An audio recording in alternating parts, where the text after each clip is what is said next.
Mən düşünürəm ki, ailənin boşanmaların səbəbi 99,9% kişilərdən asılıdır. Niyə? Nə ilə əsaslandırırsınız? Təəccübləndiniz.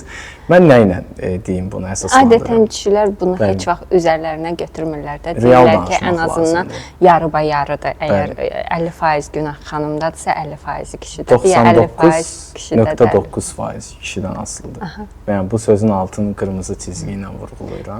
Zəhmət olsa açıqlayasınız bizə. Normal ailə anlayışı olan insanlardan söhbət gedir. Təbii ki, kənara çıxmalar da olur. Əgər bir münasibət normaldırsa, normal əxlaqi dəyərlərə sahib iki gəncin birləşməsindən ailə həyatı qurulubsa, burada ailə dağılacaqsa, demək diqqətsizlik var kişi tərəfindən və yaxud maliyyə problemi var, bu da kişi tərəfindən olur və yaxud da qadın yansımadır.